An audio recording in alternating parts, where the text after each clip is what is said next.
It's another week of the good, the bad and the ugly, folks, and this week I am in Birmingham. I've been practicing how to say that because normally I get criticised for saying Birmingham. Today we are focusing on the good, lucky me. Now there's a few ways that I can look at the good. Is it just going to be the very best reviewed place on Google or TripAdvisor? Whether that's somewhere smart, a little kind of neighbourhood place. That's one way of doing it. Or picking like the best place for a local speciality. Could do that. But today, I'm going for the only 2 Michelin starred restaurant in Birmingham. In fact, in the whole of the West Midlands. And it's just across the way from me there. I've been walking along the canal here to get there. Beautiful little walk in a city centre. Apparently there's more miles of canal here in Birmingham than there are in Venice. Who knew? Well, I knew because I just told you, but that's by the by. Let's go and find out where we're going, shall we? And so here I am, folks, at Opheem, the only 2 Michelin starred restaurant in Birmingham. And in fact, one of only 2 Indian 2 Michelin star restaurants in the UK. Interesting, the other one is Gymkhana in London, in Mayfair. I've been there. That's more of a sort of traditional Indian restaurant. What the chef here, Aktar Islam, who I'm sure you all recognise from TV. He's been on MasterChef, Great British Menu, all sorts of Saturday morning cooking shows. What he does is he takes the flavours of India and kind of reinvents them into sort of more modern dishes in many cases. Sounds really interesting. Now, it's 2 Michelin stars. It's not going to be cheap, but you're only here once, aren't you? It's a once-in-a-lifetime opportunity. If you live in Dorset, you're not going to drive to Birmingham for lunch all that often, are you? So I think we might just go all in. There is a sort of 2 or 3 course lunch menu. There is a 5-course tasting menu. There is a 10-course tasting menu. We'll see which one I go for. It might be the 10, so strap yourselves in for a long video, folks. So, folks, come in. And what happens here, you don't go straight to your table. They bring you into a little lounge for a little drink and some hors d'oeuvres.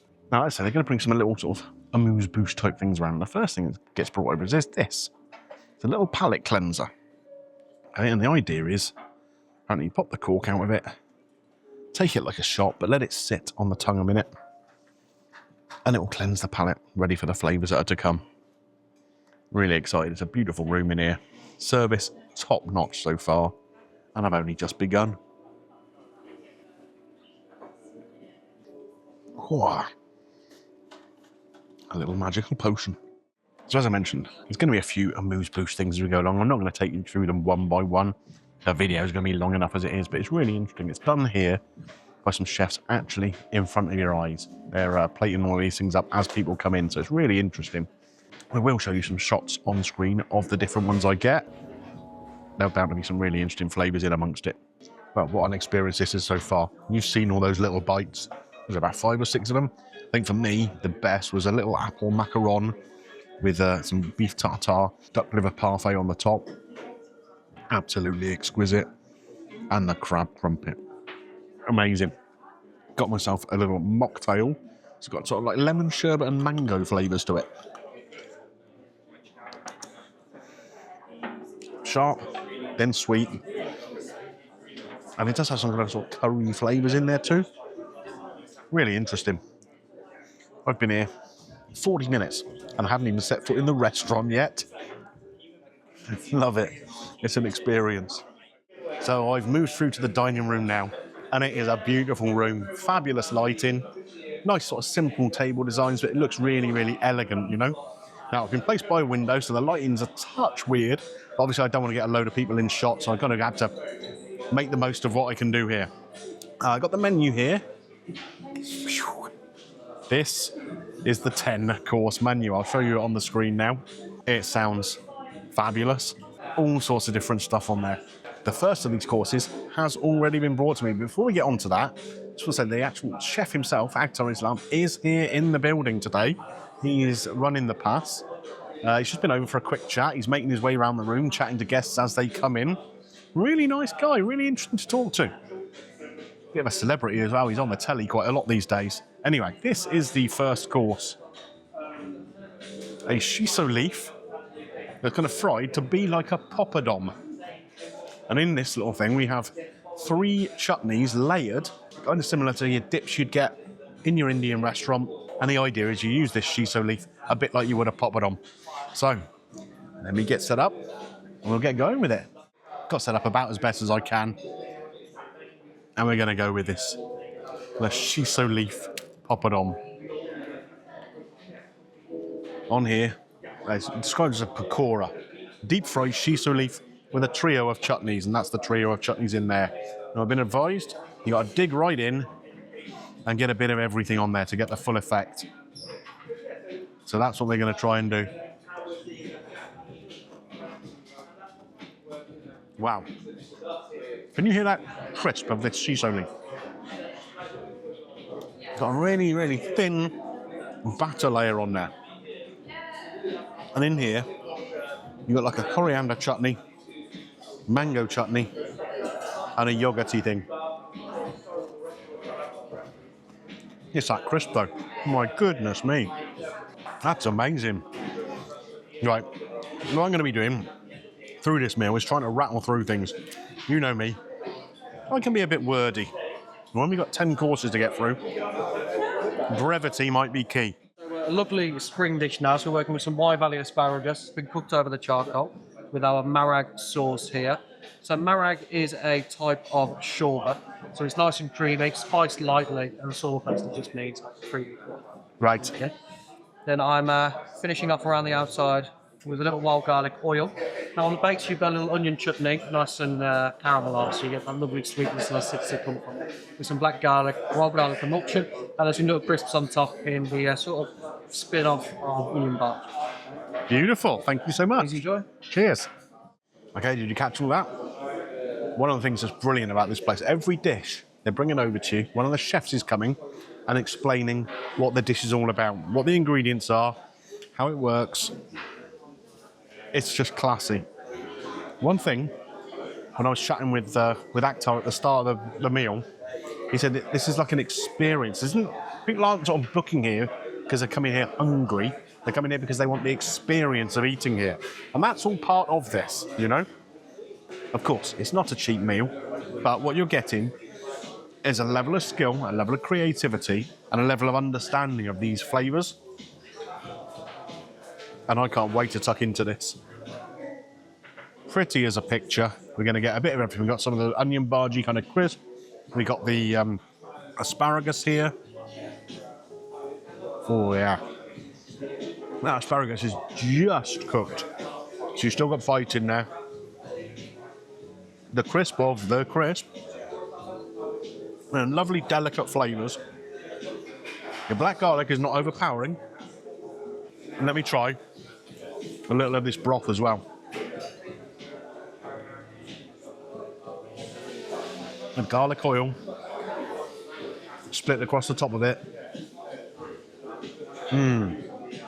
A really delicate and almost cormery sauce. Back on a level of spicing. Oh yeah. That is a beautiful flavoured dish. And oh, there's a nice little bit of chilli actually coming in now too. Can't wait for number 3 now. Right, so this course is based around the hand-dyed scallop of the Orkney. We use the entire scallop, so the actual, the main part of the scallop there, that's just been gently cooked over cold with a sort of light spice over it. Then we finish that off with a gunpowder, which is basically a heady, spicy, crunchy spice mix that's made by fermenting the roe and then toasting it with chili and rice. Okay. And then underneath that, you got some mullion apple for acidity and texture, some nuts and some almonds that have been gently roasted as well. And then we refer to it as almost like an exo, but the real term is balochan, which is a tradition of using fermented fish and rehydrated in spiced oil. So what we do with that, everything from scallop, so what's normally thrown away. Yeah. We lightly ferment it, then we dehydrate it in the stock. Then it goes to a light dehydration again, and then it gently fries in spiced oil until all those sugars come out. So you get this really nice, like chewy, sweet, spicy chunks of scallop. And then finally, the sauce. So sauce is a korma. So they're normally done with meat-based sauces. So it's usually lamb, chicken, and It's a stock that's made and then emulsified in some form of a dairy cream. So what we've done here is we've used mussels, clams, scallop shells, Right. make a really deep seafood or shellfish stock out of that, and then use that with almond cream to make our hummus. Wow. Lots of process. Lots of process. Nice one. Thank you very much. Looks great. It's not every day you get a 2 Michelin star chef come to your table to explain one of the dishes, is it? I hope you caught all of that. This is the badami korma, Orkney scallop with mouli and apple, like you said, for a bit of acidity, bit of freshness, almond, and the bala chuang, which is that kind of fermented thing he was talking about. Really interesting to hear how they're using all the things, all the processes it's going through to make a dish that I'm going to wolf down in a couple of minutes. The scallop looks beautiful. Cooked perfectly. Now, the cutlery you're given here, I've got a fork and a spoon. So I'm assuming you're not supposed to cut this up. In it goes.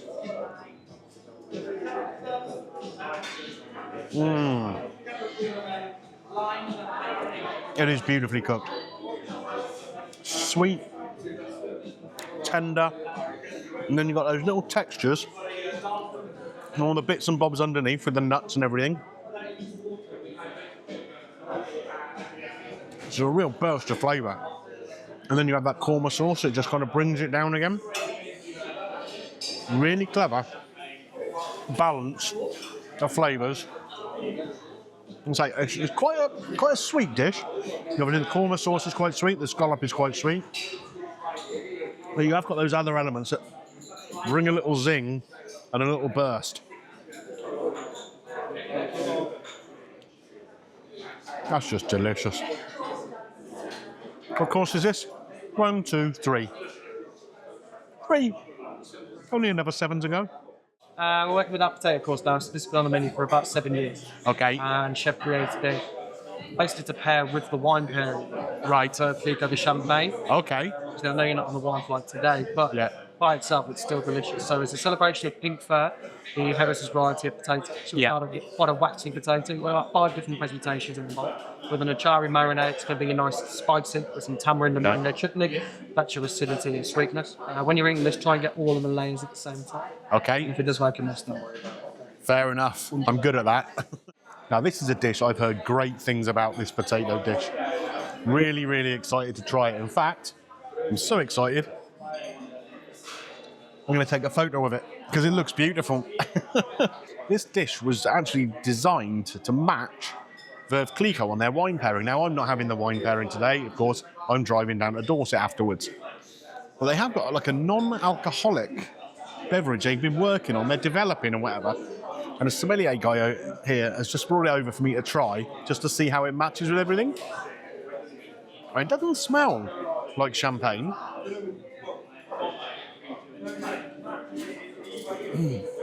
It's very carbonated. And it does have some of those sort of sharper notes you get with a sparkling wine. That's interesting. Anyway, you probably can't see this very well, but it looks absolutely sensational. And they just said, dig in, make a mess, get on with it. So that's what I'm going to do.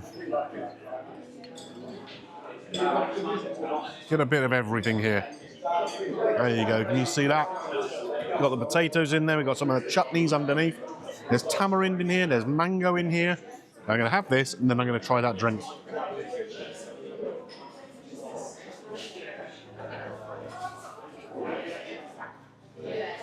Oh my. There's crisp elements in there. The potato, this will sound stupid. It's really, really potatoey. There's sweetness, there's sourness. There's a background of chili heat. Oh my word.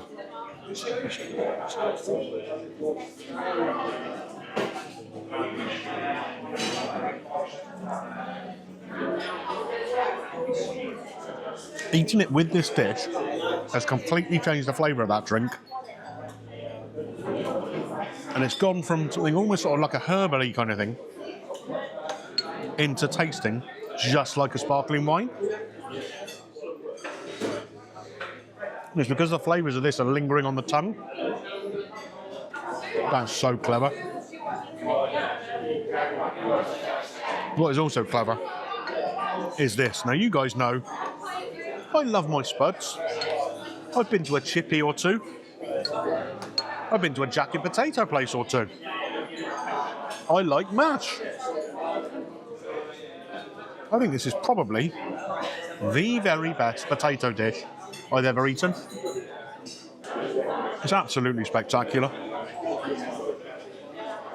And paired with that, that's just knockout. What are we now? 4 courses in. Can the next few courses just be this? Is that all right? How beautiful does this look? This is just a little palate cleanser before the fish course comes out. Just to clear away some of those spices from that potato dish and prepare you for the more delicate flavours. I think it's sea bass, the first one.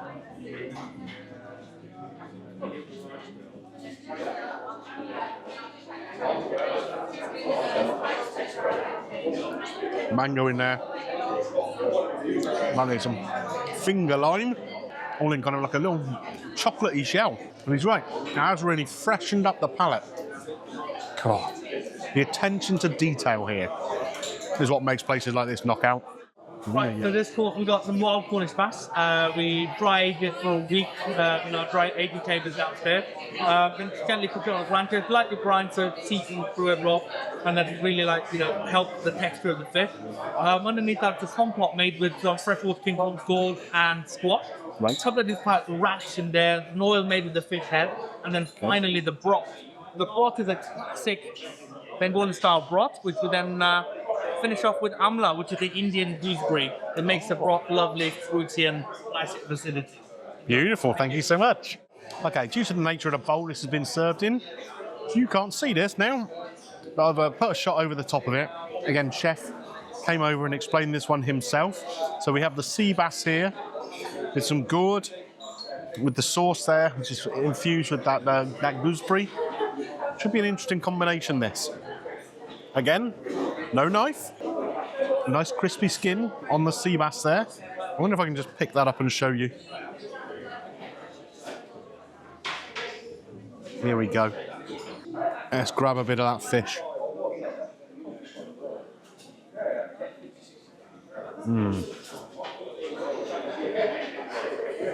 They've aged the fish in their aging chamber.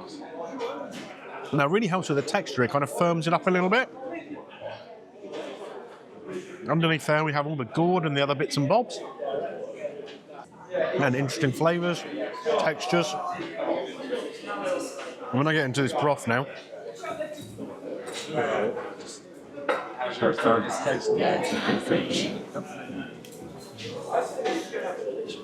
yeah, reasonably intense flavours in there.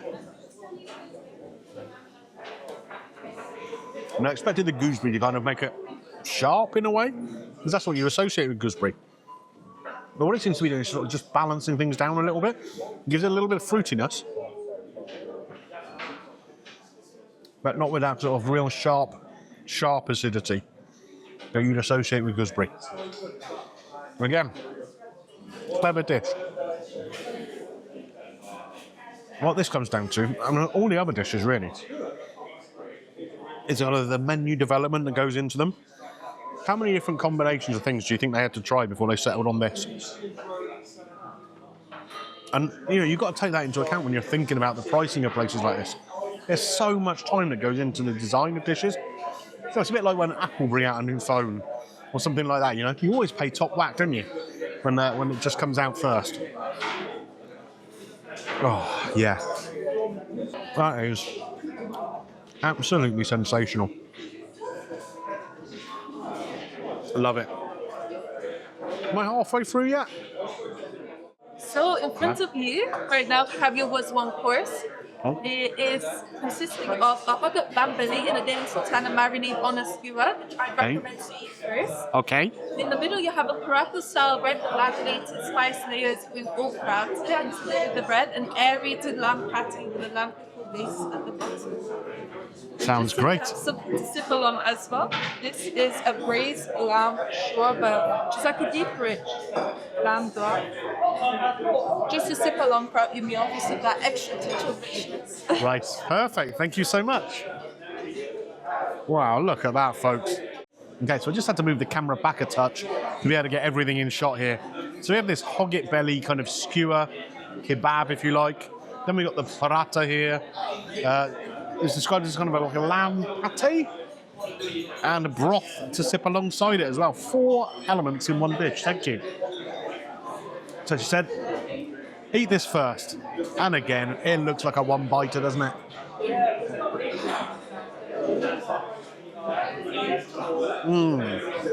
The flavour and texture of that is out of this world. It's lamb belly, so you've got fat content in there. And the way it's been cooked, it's really rendered everything down. All that flavour has gone into the meat. But it's still got a lightness. A little bit delicate. And that's because there's herbs running through there too. Good Lord. That is excellent. Oh, the sun's come out. Probably even lighting this side of me even more than it was before. So here we have this paratha. Kind of looks like a croissant in a way, doesn't it? Which is interesting. And here, the pate. Whether you're supposed to put that on there or not, I don't know. A lot of onion in there. Like dried onion. Almost bargee kind of flavour. You'll try this.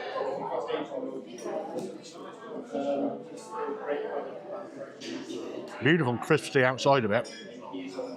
And it's soft inside, just like a croissant would be. Yeah, you can pull that apart. Got the lamination in there. And it smells buttery. It smells like a croissant. And this little broth to sip alongside it. It's creamy. A real kind of fragrant pepperiness to it. Oh, it's just a depth of flavour there. It looks innocuous. It looks like a little creamy drink. But let me tell you, it packs a punch. We're over halfway through now. I think I've only got one more savoury course left. Would it be wrong to get to the end and then go all the way back to the beginning again? I'm almost lost for words. One thing actually, I wanted to discuss. Obviously I'm here dining solo today. No one available to come and do the filming. They're missing out, let me tell you. But when you're dining solo, it gives you a bit more time to sort of look around and see what's going on. The floor working like clockwork. One guy kind of conducting things and very subtly just moving people around the floor. What's also interesting is there's a table of ladies next to me who are about 15-20 minutes behind me in terms of when they came into the room. So I know what dishes they're getting when they're put on their table. And then I get to see their reactions. And they're loving it as much as I am.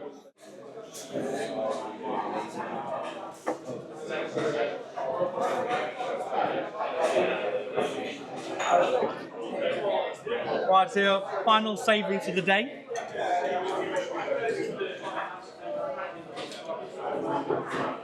That looks beautiful. And it's a sagwala. So sagwalas are traditional North Indian stews or braises where proteins are braised down with seasonal greens. And that's exactly what we've done here. So what we've got here is Guinea fowl. It's been aged, and then what we do, we stuff a mousse that we make with a drumstick under the skin. The drumstick is really fibrous. That's the best thing to do with it. We just roast it on the crown. The seasonal greens, we've got spinach, we've got lots of wild garlic that we've got preserved. We've got kale, chard, all confit down, and that's under the charred kale there. And then the kebab made with the thigh. There's a North Indian green tomato preparation called paratha on the plate as well. And then finally the sauce, saltwater sauce. It's a traditional North Indian spiced Guinea fowl. Beautiful. Thank you so much, Chef. So it is the last of the savoury dishes. I don't need to explain it to you. We just had the chef explain it. What I will explain, though, is this. Now, again, chatting with the sommelier guy, this is one of their non-alcoholic pairings, and it's something they were developing, not necessarily to go with this dish, but just playing around. And it's made out of mushrooms. You know me and mushrooms, but it's a textural thing. But it smells like a wine. So, I'm going to try a little bit of this. I'm not going to make the same mistake I made last time, where I tried the drink before I tried the food. And it tasted very, very different, and I had to try the food to get the full effect of the flavour. So, into the Guinea fowl, with that mousse underneath the skin.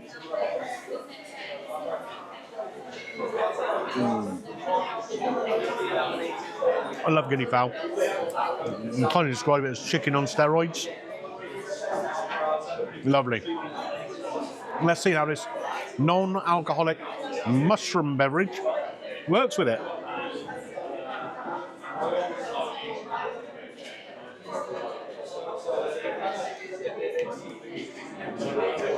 It's interesting, it's sweet. Almost sort of heading, not dessert wine kind of way, but in that direction. Certainly sweeter than most normal wines would be. But with the flavours on the plate here, let's get a bit of this sauce going on as well. Some of the spicing. Oh.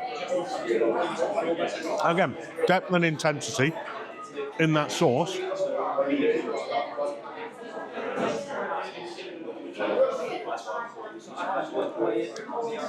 It really does work. A little bit of sweetness in there. It almost sort of works as kind of a palate cleanser as you're going along. So you got the greens underneath here. Let's try a little bit of that. At least one of my 5 a day in this forkful. I love things like sagaloo. And again, that is like a sarg dish on steroids. A little kebab here, made out of the leg meat.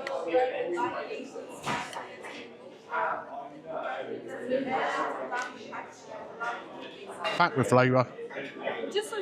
Again, texture, depth. I mean, I kind of feel like I'm repeating myself a lot in this video. But it bears repeating. There's so much skill and talent and understanding of flavours and combinations. It's just insane. Absolutely insane. And to take these Indian flavours and to put them into modern looking dishes in service of the qualities here is simply mind-blowing. I mean, I haven't had the desserts yet. But do you think they're going to let me down on that? I got a feeling they won't. As if 10 courses wasn't enough, I now have a pre-dessert.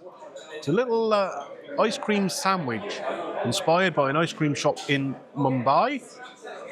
Got textures of rhubarb, there's pepper in it, there's all sorts going on. Vanilla, and apparently it's another one biter. So here we go, time for that one bite. Not mucking about. The sandwich element on there is a buckwheat sablé. A nice thin, biscuity. It's a little bit of rhubarb that gets me. You know me and rhubarb. Blooming love the stuff. And that's just to get me ready for desserts. And it's not just one dessert either. The first of my desserts has arrived. This is kheer. It's an Indian kind of rice pudding. There's a white chocolate on the top of there. There's a mango ice cream. That's kind of supposed to give you kind of like almost like a lassi kind of feel with the dairy in there. We've got a granita here with some lime in it. It is beautiful looking. It really is beautiful looking. And I'm just going to go straight in for it. Smash the chocolate up. Get some of the ice cream. We've got the mango underneath as well. Look at that. Even though I've destroyed it, it still looks beautiful.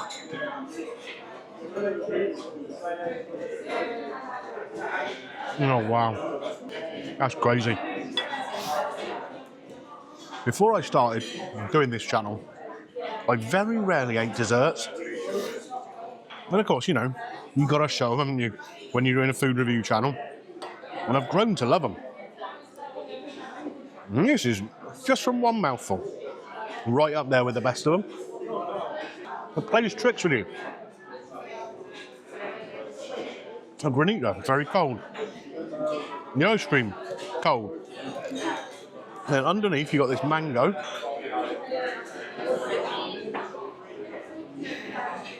There's a crumb in there as well.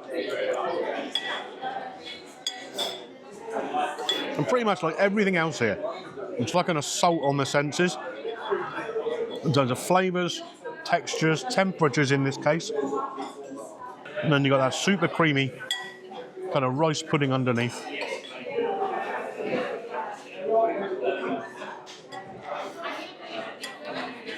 That's incredible. I talked to you about this being an experience. I got here at midday.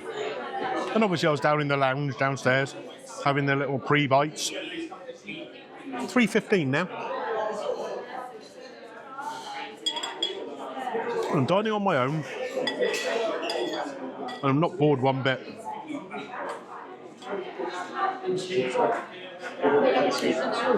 It's phenomenal. And here it is, my final course of the 10. There's one of those sayings, you know, the sort of thing that I hate seeing on kitchen walls and stuff like that. These kind of, I don't know, faux psychology kind of things. There's something along the lines of, don't cry because it's over, smile because it happened. And I guess that's where I'm at with this, you know. I'm sad because it's the last course, but what a journey it's been. I hope you've really enjoyed it too. It's probably about as long as a Scorsese movie, this video. Right, in we go. This is the mint chocolate dessert. You've got a dark chocolate, mint throughout. Basically a playful twist on the after eight mint. I love mint and chocolate together. And just look at it.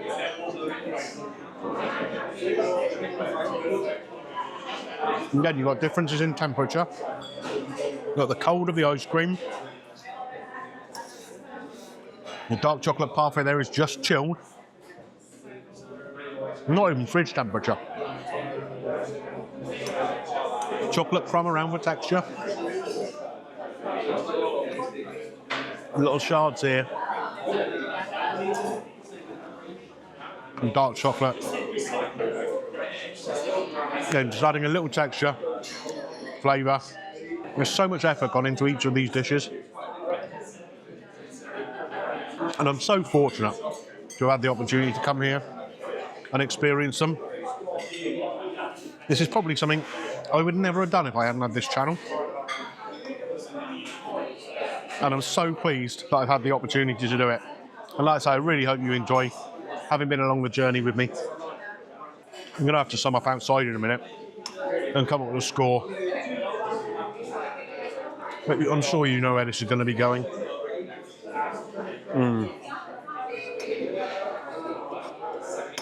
And here it is. The final mouthful of what has been a simply spectacular meal.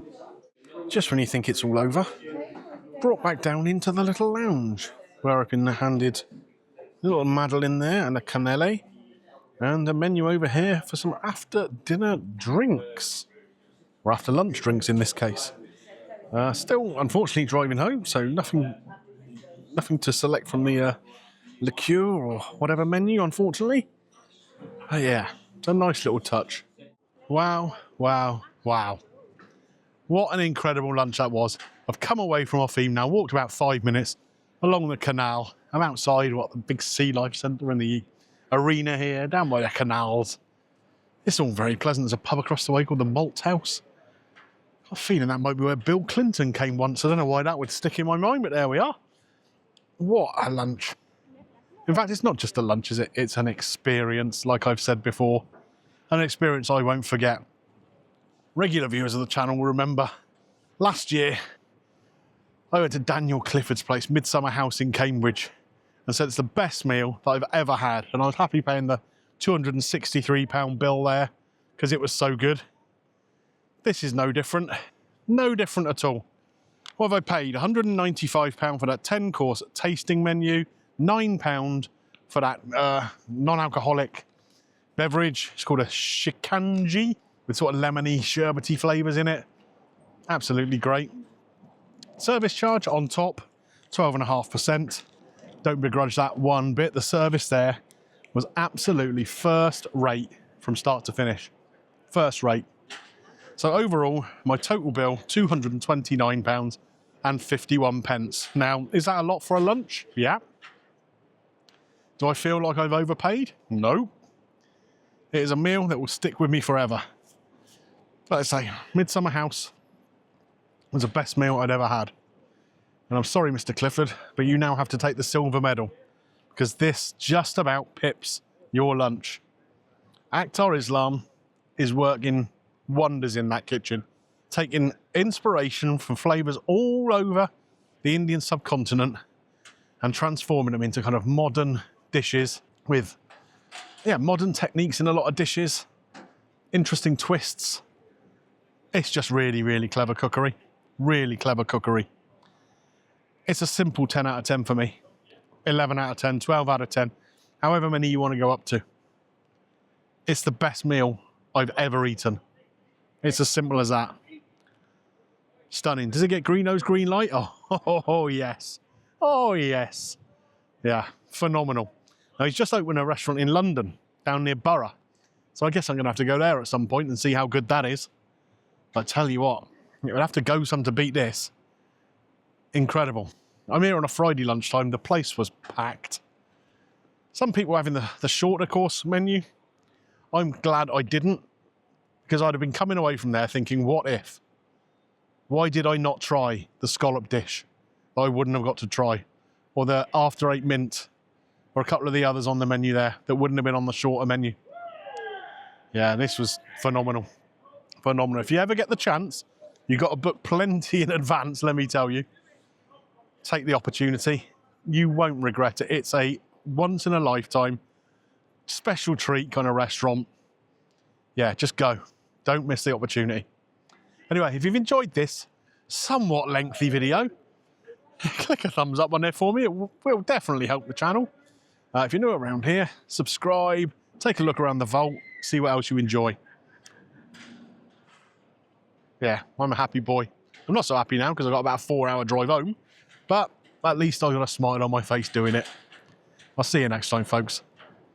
Bye for now.